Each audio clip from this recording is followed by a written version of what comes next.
पर मैं अगर पॉलिटिक्स में नहीं होता तो निश्चित तौर पे मैं ट्रेडिंग के बिजनेस में होता और कंस्ट्रक्शन के बिजनेस में। मां नर्मदा का तट जवाली ऋषि की तपोभूमि है, इससे अच्छी भूमि प्रकृति की देन, इससे खूबसूरत पूरे दुनिया में कहीं नहीं होगी। और हमारे सारे कुछ जो भी सुख दुख के काम होते हैं सारे हमारे अयोध्या से होते हैं। अच्छा। हनुमानगढ़ी से ही होते हैं। अच्छा। रामलला मंदिर हम लोग जाते ही जाते हैं हर काम में। घर में वो हमारा परिवार बहुत नीचे से बहुत फाइट करके एक छोटा सा काम, मेरे दादाजी मेरे बाबूजी एक कमरे में रहते थे, प्राइवेट इंजीनियरिंग कॉलेज नहीं जा पाया और नहीं जाने के कारण मुझे यहीं कुछ भी करना था। घरों घरों में हम लोग ने चढ़ चढ़ के केबल लगाते थे, केबल कनेक्शन करते थे, नया नया चालू हुआ था। I was not interested in any politics. मैं बहुत सीधा साधा एक बंदा था। वो बड़ा ग्लैमर दिखता था कि ये नेता मतलब जबरदस्त आदमी है, कोई काम बोले लोगों के काम कराता है, लोगों की मदद करता है। अगर जबलपुर शहर को ठीक करना है तो मुझे ऐसा लगता था कि मेयर बनना सबसे ज्यादा ठीक होगा। जी, और राजीव जी को बहुत पसंद अगर करता हूँ तो निश्चित तौर पर मैं अटल बिहारी वाजपेयी जी को कुछ मामलों में बहुत पसंद करता हूँ कि हमारा संस्कारधानी जहाँ जन्म हुआ, जहाँ की हमारी कर्म भूमि है, उसको बेहतर से बेहतर बनाना।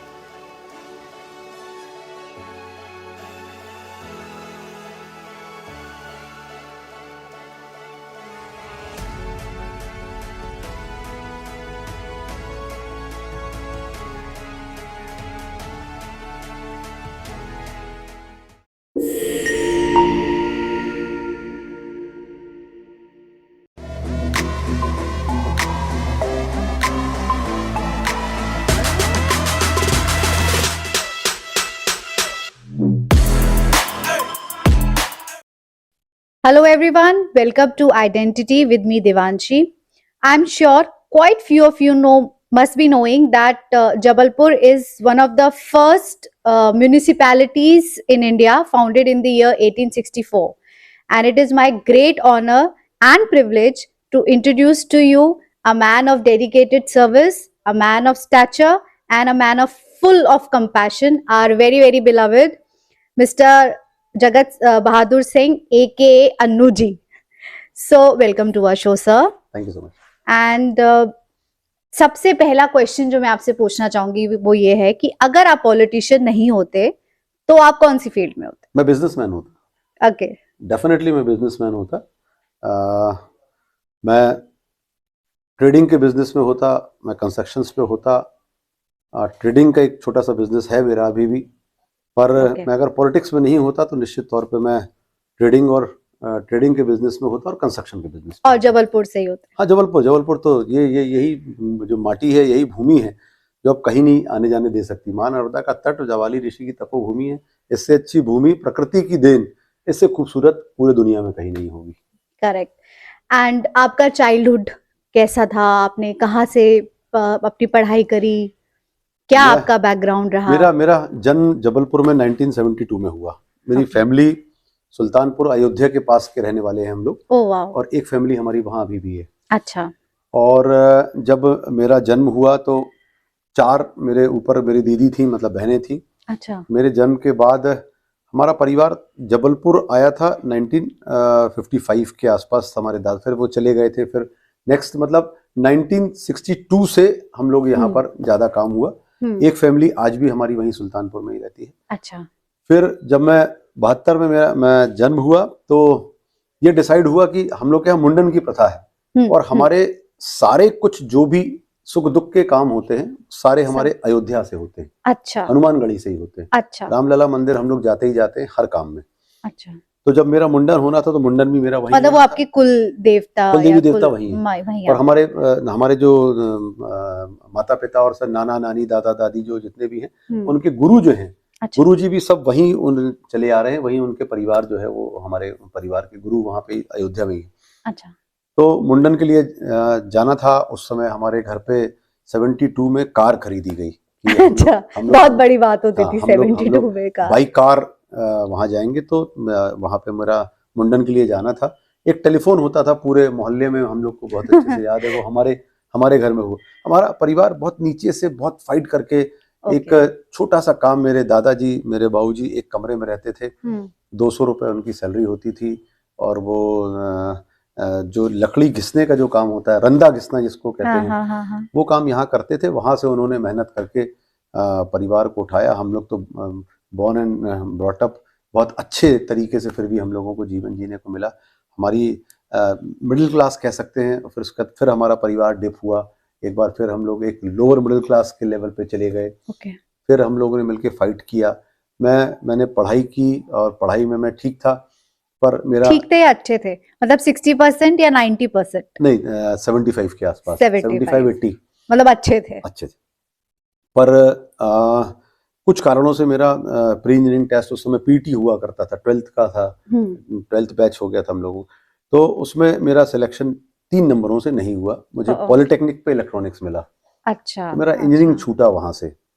और वो छूटने के बाद हमारी पारिवारिक स्थितियां तब तक ऐसी आ गई थी, मेरे फैमिली में पापा बेडरिडन थे, माँ का स्वास्थ्य बहुत अच्छा नहीं होता था, और हम लोगों के पास साधन बहुत कम हो चुके थे, हमारे पास पैसे और वो सारी चीज़ों की बहुत कमी थी।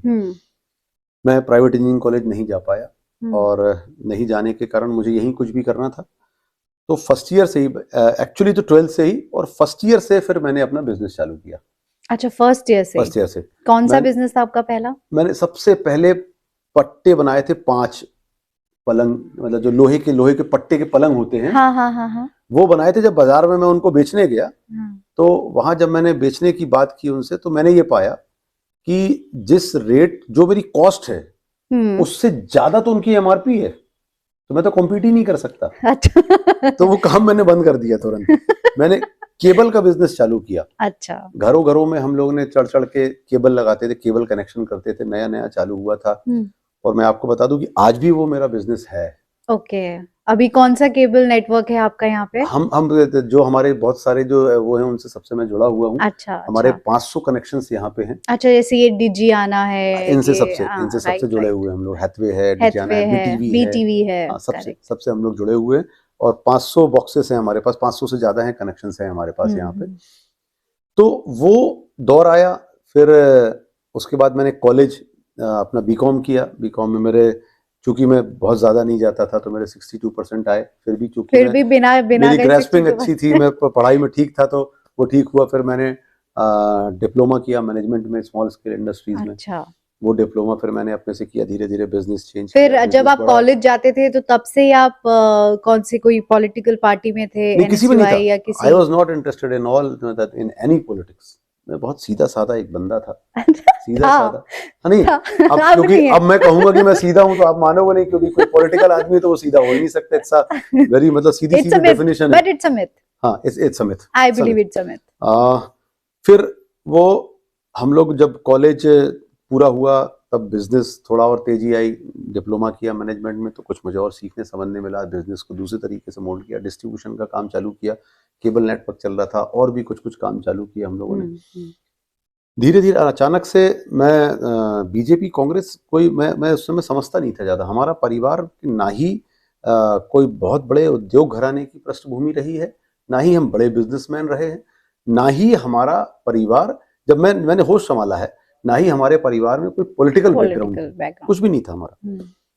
मुझे अचानक से 2004 में, 2003 में कुछ लोगों ने बोला, मैं चूंकि कभी किसी के चुनाव में काम करता था, कोई मेरे पास आता था तो मैं चला जाता था। चलिए, मैं लोगों से बोल देता हूँ, रिक्वेस्ट कर लेता हूँ कि साहब, हाँ, इनको वोट दीजिएगा। हाँ, तो मैंने लोगों के लिए ये सब करना चालू किया। तो वो बड़ा ग्लैमर दिखता था कि ये नेता मतलब जबरदस्त आदमी है, कोई काम बोले, लोगों के काम कराता है, लोगों की मदद करता है। दिमाग में बात थी, सोशल सर्विसेज में पहले से करता था। मुझे ऐसा लगता था कि हम लोग जो बनाए गए हैं, एक कुछ पार्ट हमारा दूसरों को जाना चाहिए। ऐसा भगवान चाहते हैं, और ऐसा हमारी सनातन संस्कृति कहती है कि हमको लोगों के लिए करना चाहिए। जब मैं थोड़ा लोगों के टच में आया, तो मुझे ऐसा लगा कि पॉलिटिक्स एक अच्छा साधन है। अगर आपको ज्यादा ब्रॉडर सेंस में लोगों की मदद करना, ब्रॉडर एरिया पे जाना है, तो आपको उसके लिए वो ज्यादा अच्छा तरीका है। Medium is it's good. मुझे लोगों ने बोला कि यार ये इनको चुनाव लड़ाओ। मुझसे कहा, चुनाव लड़ोगे? मैंने कहा, नहीं, मुझे नहीं पता ये सब कैसे लड़ते हैं, क्या लड़ते हैं। चुनाव मैं कुछ तब तक कांग्रेस से कुछ उसमें जुड़ गया था। तो आपके आदर्श कौन थे उस टाइम पर? नहीं, आदर्श एक्चुअली मैं इंदिरा जी, राजीव जी को बहुत देखता सुनता था, मुझे बड़ा फॉलो करता था मैं उनको। और उस दौर में मनमोहन सिंह जी एक ऐसे व्यक्ति थे कि उनको देख के ऐसा लगता था कि राजनीति में अच्छे लोग हैं। Of course he is the like आज भी इकोनॉमी, अगर इकोनॉमिस्ट्स की बात की जाए तो he is world's best economist. वो है और हम लोग इस बात को समझते हैं कि वो ऐसे व्यक्ति थे कि भ्रष्टाचार वो जानते ही नहीं थे कि क्या होता है। तो दैट वे भी मतलब वो हर तरीके से ही वाज थरो जेंटलमैन, मतलब ऐसा व्यक्ति he is a learned and intellectual and thorough gentleman he was. तो वो देखा, वो सारी चीजें आई। फिर उसके बाद मुझे पार्षद की टिकट मैंने बोला तो मुझे दे दी गई। उन्होंने कहा अच्छे लोगों को लाना है। अच्छा। तो मुझे कांग्रेस पार्टी ने 2004 में टिकट दी और संजय यादव जी उस समय यहाँ पे पॉलिटिकल लीडर हुआ करते थे। अच्छा। उन्होंने मुझे टिकट दी और मुझे चुनाव जिताया यहाँ पे। उन्होंने लग के मैं चुनाव जीता, मुझे काम करने में मजा आने लगा, लोग मुझसे काम बोलने लगे, मैं सुबह सुबह लोगों के यहाँ जाने लगा। भले ही वो काम जैसे भी होते थे कि ये नाली साफ नहीं है, ये पुलिया बनाना है, ये करना है, ये पानी नहीं आ रहा है, तो लेकिन मुझे एक जो जुनून था कुछ भी अच्छा काम करने का, दूसरों के लिए काम करने का, मुझे एक साधन मिल गया कि मेरे पास इनफ्लो बहुत सारा आ गया और मुझे मेरे अब आप रिस्पॉन्स कर पा रहे थे, अब आप दे पा रहे थे, मेरे पास करने की ताकत आई। हाँ। कि मैं अधिकारी को रिक्वेस्ट करूं। हाँ। मैं शुरू से ही रिक्वेस्टिंग ही मेरा एक लाइन रही। मैंने कभी डायरेक्शन किसी को नहीं दिया है, मैंने निर्देशित या उस तरीके से मैं एग्रेसिवली वो कभी अप्रोच अब की नहीं रही। लेकिन मेरी लोग सुनते थे, मेरी बात मान लेते थे, करते थे। मैं एक बार पार्षद चुना गया, फिर मेरी वाइफ चुनी गई, फिर मैंने किसी को लड़ाया, फिर ऐसा 4 बार हुआ यहाँ पे। अच्छा। करते करते जब मैं नगर निगम में बैठता था तो मुझे ऐसा लगता था कि अगर जबलपुर शहर को ठीक करना है तो मुझे ऐसा लगता था कि मेयर बनना सबसे ज्यादा ठीक होगा, क्योंकि ऐसा दिखता था कि मेयर जो चाहे वो कर सकता है। अच्छा। और उसको जन्म प्रमाण पत्र से लेकर मृत्यु प्रमाण पत्र तक और उसके बीच के सारा कुछ, सारी पूरी कुंडली जो है वो मेयर के हाथ में। मेयर कर सकता है। तो मुझे ऐसा लगा कि यार कभी पॉलिटिकल अगर मुझे बड़ा मौका मिला तो मैं मेयर बनना चाहूंगा। तो दिमाग में बात रहती थी, ईश्वर को मंजूर था, मौका आया, चुनाव लड़ा, मैं चुनाव जीत गया, महापौर बन गया। और महापौर बनने के बाद एक जो दृश्य कभी शहर के लिए सोचा था उसके लिए मैं आगे बढ़ गया और तब से मैं कोशिश ये कर रहा हूँ कि हमारा शहर बहुत खूबसूरत बने, बेस्ट शहर हो हमारा मध्य प्रदेश में हर मामले में, चाहे इंफ्रास्ट्रक्चर की बात हो, समग्र विकास की बात हो, चाहे पर्यावरण की बात हो, पर्यटन की बात हो। मैं कोशिश ये कर रहा हूँ सब लोगों को साथ में लेकर चल के। पॉलिटिक्स भी कोशिश ये करता हूँ कि हम लोग जो कुछ दिन करें, चुनाव के समय करें, ज्यादा करके हम लोगों के साथ सिर्फ काम करें। करेक्ट। जब एकदम मौका आता है तो हम जिस विचारधारा से हैं निश्चित तौर पे उस विचारधारा को के साथ मिलकर काम करना ही होता है। उस विचारधारा के साथ काम करते हैं, विचारधारा पसंद भी है। हाँ। उस विचारधारा के साथ हम काम करके और उस पॉलिटिकल पार्टी के साथ रह के काम करते हैं। कर रहा हूं मैं, मुझे पार्टी ने बहुत कुछ दिया अपने जीवन में, बहुत कुछ मुझे मिला। पर ऐसा नहीं है कि मैं, अगर दूसरे लोग हैं, किसी दूसरे पॉलिटिकल पार्टी को मानने वाले लोग हैं और उनमें अगर अच्छी बातें दिखती हैं, लाइक जैसे मैं इंदिरा जी और राजीव जी को बहुत पसंद अगर करता हूँ तो निश्चित तौर पर मैं अटल बिहारी वाजपेयी जी को कुछ मामलों में बहुत पसंद करता हूँ। इस तरीके से बहुत सारी बातें हैं जो जीवन में चली। फिर मैं मेयर बना और मेयर लगभग 1.25 से 1.5 साल, मुझे 1.25 साल करीब हुए और आज मैं आपके सामने हूँ। कोशिश कर रहा हूँ कि हमारा संस्कारधानी जहाँ जन्म हुआ, जहाँ ये हमारी कर्म भूमि है, इसको बेहतर से बेहतर बना सके। With this, we'll take a short break and we'll be back very soon.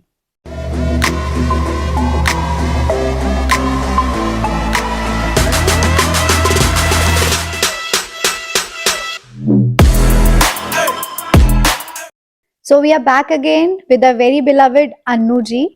So मैं आपसे ये पूछना चाहती हूँ कि पॉलिटिक्स एक बहुत ही टाइम टेकन और एक बहुत ही डेडिकेटेड एक सर्विस है। तो वर्क बैलेंस, वर्क और फैमिली बैलेंस ये मेंटेन करना, ये मैनेज करना कितना डिफिकल्ट होता है? It's very tough. और अब इसके बारे में मैं सोचता नहीं हूँ। अच्छा।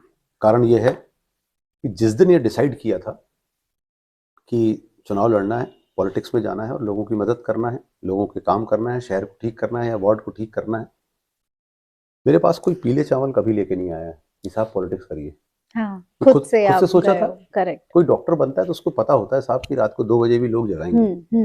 तो आपकी ईमानदारी ये कहती है कि डॉक्टर बनने के पहले तय कर लो साहब की रात को 2 बजे आप जगोगे कि नहीं जगोगे और उस व्यक्ति की मदद करोगे कि नहीं करोगे। यही पॉलिटिशियंस के साथ है, ये हमको पहले तय करना चाहिए।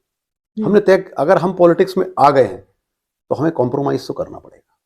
फैमिली से कॉम्प्रोमाइज निश्चित तौर पे होता है, दुख भी होता है, लेकिन कभी फैमिली अल्टीमेटली फंक्शंस मिस करने पड़ते होंगे या अल्टीमेटली चूंकि ये vacation। डिसीजंस हमारा है, ये अभी डिसीजन रिसेंटली मैंने आपकी एक पोस्ट देखी थी जहां आप शायद दिल्ली और जयपुर जयपुर की एक ट्रिप आप अभी करके आए हम हैं, लोग एंड दैट वाज बहुत सारी पोस्ट देखने के बाद आफ्टर अ ईयर मुझे कोई आपकी वेकेशन वाली पोस्ट दिखाई दी, तो आई कैन अंडरस्टैंड कि कितना आपको। मेरा बेटा बेटा मुंबई में आर्टिफिशियल इंटेलिजेंस में बीटेक कर रहा है। ओके। 3 साल के बाद हम लोगों को एक साथ जाने का मौका मिला। 2 दिन के लिए मैं मुंबई अपनी वाइफ के साथ गया था, वहाँ उस बेटे के फ्लैट पे ही रहा मैं, ये देखने के लिए कि वो कैसी क्या पढ़ाई उसकी चल रही है। हम लोग 3 साल के बाद एक वैकेशन जैसे मूड में गए थे। वैकेशन भी क्या था, बेसिकली हम लोगों को ब्रह्मा जी का जो मंदिर है पुष्कर में उनके दर्शन करने थे, काफी समय से पेंडिंग था। तो जयपुर उतर गए हम लोग, तो पुष्कर गए, वहां से फिर अजमेर गए, फिर वहां से दिल्ली आए, फिर दिल्ली के हनुमान मंदिर, कैनॉट प्लेस। हमारा परिवार पूरा धार्मिक प्रवृत्ति का है। हम लोग शुरू से ही, हमारे बड़ा मंदिर है, माँ जो हमारी थी वो सवेरे 3 घंटे पूजन करती थी, रात में 3 घंटे पूजन, शाम को 3 घंटे पूजन करती थी। अयोध्या के हिसाब से, हमारा रामलला जी के हिसाब से हमारे पूरे परिवार की संस्कृति चली आ रही है, पूजन प्रक्रिया वही चली आ रही है हमारी। यूपी के हिसाब से चलती है, यूपी के हिसाब से माता गोमती के ठीक बाजू में, माँ गोमती के बाजू में हमारा घर है। अच्छा। संगम से हमारा सब अंतिम संस्कार अगर होते हैं तो वो गंगा जी से, वहां से होते हैं। ये सब करते हुए धीरे धीरे करते करते हम लोग आगे बढ़े हैं, जैसे तैसे करके। मेहनत और ईश्वर का आशीर्वाद हम लोगों को बहुत ज़्यादा काम आया है। और 3 साल के बाद ये मौका लगा, तो मैं अपनी फैमिली के साथ हम लोग गए। वहाँ जाकर हम लोगों ने फिर कहीं फोर्ट भी घूमा, कहीं 5 दिन के लिए गए थे। 5 दिन में जितना घूम सकते थे उतना घूमा। और इवन मेरी वाइफ भी पॉलिटिकल नहीं, जैसे बेसिकली मैं पॉलिटिकल नहीं था, परंतु जब रिजर्वेशन हुआ तो मैंने उससे रिक्वेस्ट की, तो वो बेसिकली तैयार नहीं थी पॉलिटिक्स में आने के लिए। और मैंने कहा कि अपने आप को मेंटेन करने के लिए हमें लड़ना होगा, तो एक बार उसको भी चुनाव लड़ाया। आप यामिनी जी एक्स कॉर्पोरेटर भी रही है, तो आप पॉलिटिकली एडवाइस लेते हैं उनसे कुछ? बिल्कुल लेते, अगर नहीं भी लूंगा तो वो तो देंगे तो वो उसको अनअवॉइडेबल है। करेक्ट। और जो हम लोगों को सीखने मिला है अपने परिवार से, पीढ़ियों से, वो ये मिला है कि माँ और पत्नी की बात 100% मान के चलिए, नहीं तो ये मान के चलिए गड़बड़ होगा, 100% गड़बड़ होगा। मतलब कहीं ना कहीं नुकसान होता, मैंने देखा है, वो होता ही है। मतलब उनकी बात को अगर आप, क्योंकि सबसे फेयर और निस्वार्थ डिसीजन कोई अगर देता है तो माँ देती है, माँ देती है या पत्नी देती है। करेक्ट। दोस्त अपनी जगह होते हैं, बहनें अपनी जगह हैं, भाई अपनी जगह हैं, तो सारे लोग अपना अपना काम करते हैं, पर ये बड़े महत्वपूर्ण, मैं सारी बातें मानता हूँ, सब बातें मानता हूँ। और ऐसे करके कोशिश ये करते हैं कि समन्वय एकदम ब्लैंक ना जाए फैमिली के लिए। और चूंकि वो एक बार 5 साल के लिए कॉर्पोरेटर रह चुकी है, तो वो इस परेशानी को समझती है, तो वो मेरे साथ एडजस्ट करती है। मुझे खुद से दुख होता है, वो कभी एहसास नहीं कराती, लेकिन मुझे मुझे मुझे खुद से दुख होता है कि उनका भी एक बहुत बड़ा जो मैं जीवन में और ज्यादा दे सकता था, समय से लेकर बाकी सारी चीजें, वो मैं नहीं दे पाया बेटे को और उसको। पर ये मुझे इस बात का सुख है, कि खुशी है, मेरा बेटा अच्छे से परफॉर्म कर रहा है। वो अच्छे स्कूल में पढ़ा, यहाँ पे पढ़ा, फिर दिल्ली कॉलेज इंदौर में पढ़ा, वो नरसिंह मुंजी से वो is doing BTech artificial intelligence में, वो अपने हिसाब से काम कर रहा है। हम लोग टच में, हमारी पूरी बड़ी फैमिली है, 6 भाई बहन की फैमिली है। हम लोग सब आपस में टच में रहते हैं, टेलीफोनिकली या वीडियो कॉल से या आने जाने के हिसाब से हम लोग टच में रहते हैं। कुछ 3-4 फैमिलीज जबलपुर में लोकल हैं, बाकी बाहर है। तो ये इस तरीके से फैमिली और पॉलिटिक्स, देखिए धीरे धीरे करते करते हुआ ये कि पहले वार्ड अपना परिवार लगता था, अपने परिवार के अलावा।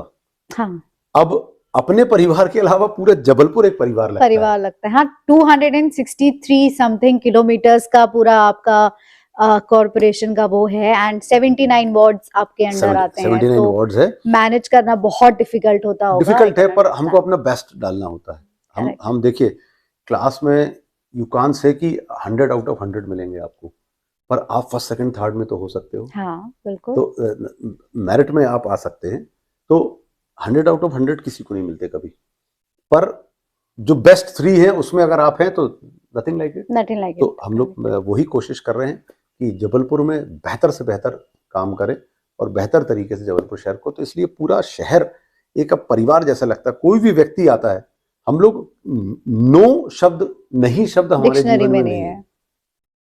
हम पूरी कोशिश करते हैं हर बात के लिए। लोग कहते हैं, मैंने कई बार कहा कि साहब अगर आपको फीवर आया है, आपको खांसी आई है और आप मुझसे अपेक्षा करते हो कि ये मैं इस पे ध्यान दूं, ये मेरा काम है, हम ध्यान देते हैं। हम ये नहीं कहते कि नगर निगम का काम है, नहीं है, ऐसा नहीं, ये डॉक्टर के पास जाओ। हाँ, हम उस पे हम ठीक है, ये परेशानी है, रुकिए, कहाँ जाएंगे, मेडिकल जाएंगे, किसी प्राइवेट में, यहाँ जाएंगे, मैं फोन करूंगा, भेजूंगा, करूंगा, जो जैसी आवश्यकता होगी, नीचे से लेके ऊपर तक सारे काम, सारी तकलीफें हम लोगों की तकलीफ है।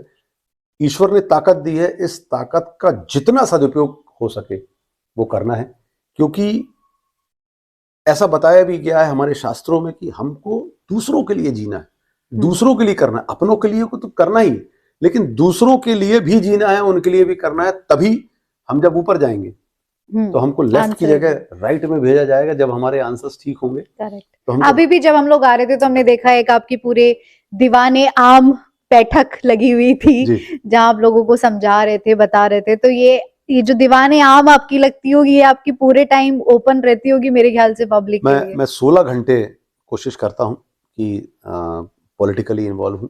8 घंटे में मेरी दैनिक क्रियाएं और उसके अलावा सोना और फैमिली। 16 घंटे में कई बार ऐसी स्थिति होती है कि 2-2 घंटे चुरा लेता हूँ, तो फैमिली के लिए कुछ अच्छा हो जाता है। इस 14 से 16 घंटे में कोशिश यही होती है कि ज़्यादा से ज़्यादा काम करें। ये जीवन बड़ी मुश्किल से मिलता है, और इस जीवन में अगर हम हिंदू धर्म और भारत देश में पैदा हुए हैं, तो जो हमको सिखाया गया है उसका पालन करते हुए हम ज़्यादा से ज़्यादा अच्छे काम कर सकें। देखिए, बहुत आसान है भागना। मैं महापौर बन गया हूँ, पूरे जीवन पूर्व महापौर लिखूंगा।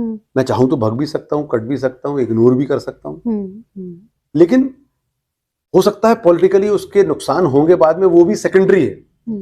प्राइमरी ये है कि जब मैं रात में सोने जाऊंगा तो मुझे नींद नहीं आएगी। मुझे लगेगा कि वो व्यक्ति आया था, तुम ये काम कर सकते थे यार, तुमने गिल्ट फ्री जो एक नींद है, जो गिल्ट फ्री नींद आना चाहिए। और उसके लिए आपको सबके लिए कोशिश करना पड़ेगा। जो भी आपके पास आ गया या जिसके बारे में आपको पता चल गया या जिस काम के बारे में पता चल गया, वो काम आपको करना पड़ेगा, तभी सुकून मिलता है और तभी सुकून की नींद आती है।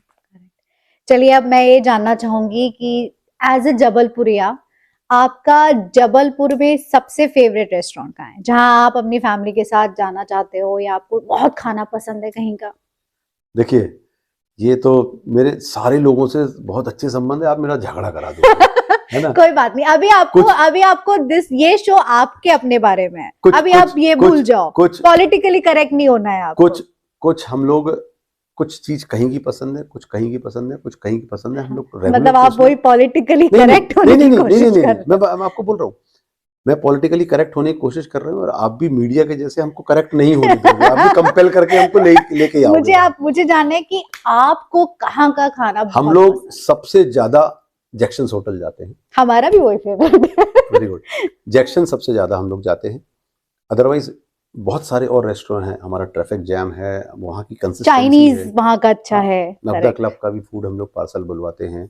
हम लोग विजन महल भी जाते हैं, शॉन भी जाते हैं, ऐसे बहुत सारे, पसरीचा है, ऐसे बहुत और शॉपिंग के लिए आप कहाँ जाते हो?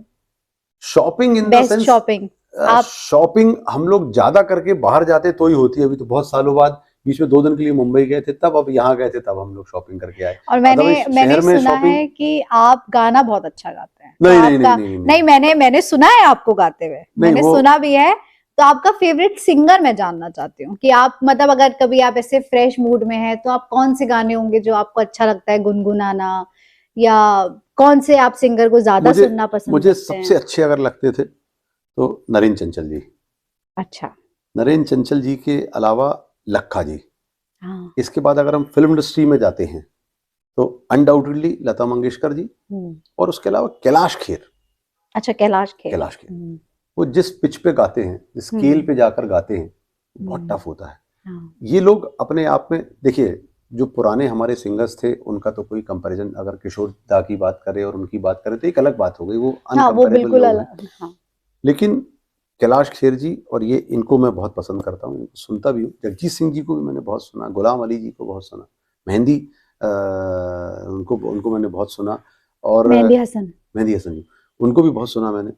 पर ओवरऑल ये इन लोगों को सुनता हूँ। और मेरा सबसे अच्छा जो गीत जो मुझे पसंद है वो है सत्यम शिवम सुंदरम।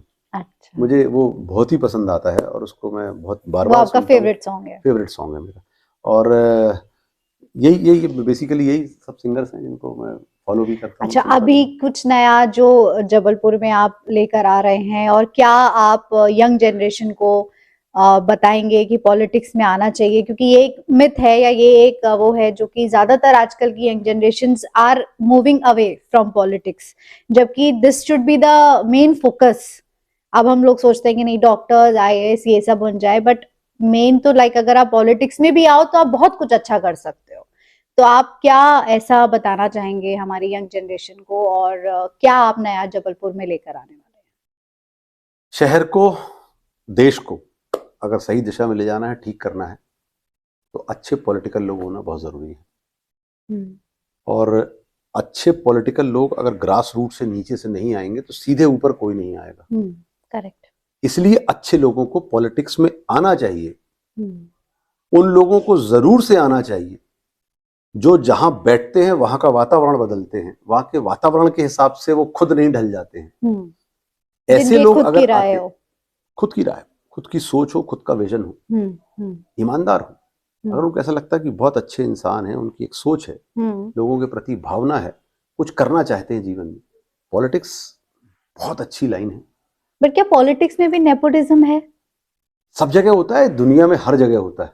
अच्छा, मतलब है पॉलिटिक्स में भी। सब जगह होता है, ऐसी कोई जगह नहीं जहां नहीं होता। पर पॉलिटिक्स में आने के बाद आदमी अपने आप को, अपने बेसिक्स को अगर बरकरार रख सकता हो और बदले ना पॉलिटिक्स में आके, मतलब अपनी कोर वैल्यूज ना बदले, कोर वैल्यूज ना बदले, वो अपने आप को मेंटेन करे और जिस सोच के साथ वो आया, जिस विजन के साथ आया, जिस गोल के साथ आया है, उस पे लगा रहे और काम करे, तो निश्चित तौर पे पॉलिटिक्स एक बहुत अच्छी लाइन है। उसका ग्लैमर भी मैं बताता हूं। अगर किसी को ऐसा लगता है कि क्यों आए, अगर मैं इंजीनियर बन जाता तो मैं आज किसी न किसी मेयर के पीछे से फाइल लेके खड़ा होता, और आप मेरा इंटरव्यू नहीं करते होते। आप इंटरव्यू उसका करते और मैं बाहर खड़े होकर फाइल पकड़ा रहता कि अभी हमारे महापौर जी बाहर निकलेंगे, और मैं बड़ा इंजीनियर होता। लेकिन मैं इंजीनियर नहीं बना, वहां फेल हुआ मैं। वो फेल होने के बाद आज आप 100 इंजीनियर्स को इंस्ट्रक्शंस दे रहे हैं। ईश्वर ने मुझे महापौर बनाया। 7,500 लोग नगर निगम के अंदर काम करते हैं। करेक्ट। आज एल&टी या बाकी की कंपनीज आपकी सुनती होंगी कि आप बताइए कैसे करना है। सुनना एक बड़ा डिफरेंट हो गया। हाँ, पर हम डिस्कशन करते हैं। आपका अप्रोच इज व्हाट टेबल पे आता है। मैं अपनी अप्रोच, अपना विजन, क्या काम, शहर क्या चाहता है, देश क्या चाहता है, हमारे यहाँ की पब्लिक क्या चाहती है, नागरिकों की क्या सोच है, वो मैं उनको बता पाता हूँ। टेक्निकली वो अपनी बात उसमें डालते हैं, समावेश करके हम डेवलप। तो ये अंतर है एक पॉलिटिकल होने का और नॉन पॉलिटिकल होने का। आप कलेक्टर बन के और ऊपर चीफ सेक्रेटरी बन के और ऊपर जाकर एक अच्छी पोस्ट पहुंच सकते, वो भी बड़ा सम्मानजनक चीज है। लेकिन अल्टीमेटली अगर आप सफल पॉलिटिशियन हैं और आपकी छवि बहुत अच्छी है, तो ये सारे लोग आपके पीछे होते हैं, आप आगे होते हैं। करेक्ट। तो वो इंटरेस्ट भी अगर व्यक्ति का है तो वो भी होना चाहिए, और अगर है तो लोगों को ईमानदारी से अच्छे से आगे बढ़ना चाहिए और पॉलिटिक्स में आना चाहिए, कहीं बुराई नहीं है। तो अभी स्मार्ट ये जो सिटी है, और इसमें कुछ नए सेटअप्स के लिए, एमएसएमई के लिए कुछ नई स्कीम्स जो आई हो, जो रेगुलर कोर्स में नई नई चीजें आती हैं। गवर्नमेंट जब बदलती है, नई गवर्नमेंट आती है, तो अपने हिसाब से नए नए डेवलपमेंट की बातें आती हैं, नई नई चीज़ें आती हैं। हम लोग शहर में बहुत सारा कुछ करने की कोशिश कर रहे हैं। सबसे पहला काम तो जो हम लोग करने जा रहे हैं, जनवरी लास्ट तक फिनिश होगा, वो माँ नर्मदा में गंदे नाले। हाँ, वो अभी इस बार भी शायद बंद हुआ है 1 जनवरी, कुछ में कुछ नहीं, वो अभी बंद नहीं हुआ है। वो जनवरी के लास्ट तक बंद हो जाएंगे। 7 प्लांट ऐसे हैं जिसपे हम लोग एसटीपी प्लांट्स लगा रहे हैं। तो जो नाले माँ नर्मदा में मिलते हैं उनमें प्लांट लग जाएंगे, तो उसमें साफ पानी होकर प्लांट से और फिर वो जाएगा। तो माँ नर्मदा हमारी स्वच्छ साफ रहेंगी, और ये स्थिति दशकों से नहीं हो पा रही थी। ये हम लोगों ने किया, लगभग 17-18 करोड़ रुपए। बहुत आंदोलन भी हुए हैं इसके ऊपर, बट कुछ भी वर्कआउट नहीं हो पा था। तो मैंने पहले ही साल में वो किया। हमारी पूरी टीम ने मिलकर, हम सब ने, पूरे नगर निगम के लोग, हमारे पार्षद साथी, हमारे एमआईसी के मेंबर, सब ने मिलकर हम लोगों ने काम किया। और मुझे ऐसा लगता है कि अभी जनवरी लास्ट तक हम लोग वो सारे प्लांट चालू कर लेंगे। और वो चालू हो जाएगा तो माँ नर्मदा में स्वच्छ निर्मल होंगी। इसके अलावा हम लोग इलेक्ट्रिसिटी को बचाने के लिए हम लोग सोलर ला रहे हैं, विंडमिल्स पे भी काम कर रहे हैं, वो बहुत जल्द वो भी होगा। रिडेंसिफिकेशन पे काम करेंगे, जिससे हम लोग बहुत बड़े काम शहर के अंदर कर सकेंगे। हमारे स्कूल जितने भी हैं उनको भी हमको स्मार्ट करना है, सारी चीजें करना है। हम्म। और एक बढ़िया भारत माता का मंदिर भी बन रहा है और सबसे अरे ऊंचा वाह। राष्ट्र ध्वज भी जबलपुर शहर में लग रहा है। कहाँ पर? ये तिलवारा के पास हमारा गांधी स्मारक है, वहां अच्छा। पे फाउंडेशन डलना चालू हो गया है। ओ। तो 75 मीटर का वल्लभ भवन पे मध्य प्रदेश में 72 मीटर का है। हम अच्छा, लोग 75 साल हुए थे आजादी के जब हमने काम चालू किया। अच्छा। तो ओके। 75 मीटर का राष्ट्र ध्वज का फाउंडेशन का काम चालू हो गया है वेरी और वो नाइस। भी 2-3 महीने के अंदर हमारा राष्ट्र ध्वज भी लग स्टार्ट हो जाएगा। जाएगा। हम लोग धार्मिक भावना भी हम लोग के अंदर है। ग्वारी ग्वारी घाट हम लोग तो अभी बोलते आप थे। जा रहे हैं 22 तारीख को? 22 को मैंने ट्रेन मांगी है, मैं नहीं जा रहा हूँ। अच्छा, ट्रेन पूरी एक यहाँ से जबलपुर से जा रही है? मैंने सिर्फ अपने लिए नहीं, मैं अयोध्या, हम लोग बचपन से, जब मैंने आपको बताया कि मुंडन से लेके हाँ, सारे पूरे कार्यक्रम काम। हमारे वहीं होते हैं। किसी की डेथ हो जाए तो जाना होता है, शादी होता है तो जाना होता है, हमारा मुंडन होता है तो जाके, वहीं परिवार होता में है। किसी का भी मुंडन होता तो मतलब मिनिमम एक बार साल में, और कई साल ऐसे हम लोगों के निकले हैं कि 2-2, 3-3, 4-4 बार भी हाँ, हम लोग जैसे जैसे कोई फंक्शन या प्रोग्राम अयोध्या हम लोग होके आ जाते। बचपन में तो काफी ज्यादा जाना होता था, अब मैं 2-3 साल से नहीं गया हूँ। पर अभी मेरी सोच सिर्फ ये है कि 21 तारीख को मैंने जीएम से, रेलवे जीएम से मैंने ट्रेन मांगी है, फुल ट्रेन। हम लोग माता वैष्णो देवी लेके जाते हैं हर साल, लगभग 25,000 लोगों को ले जाने का सौभाग्य मुझे प्राप्त हुआ है।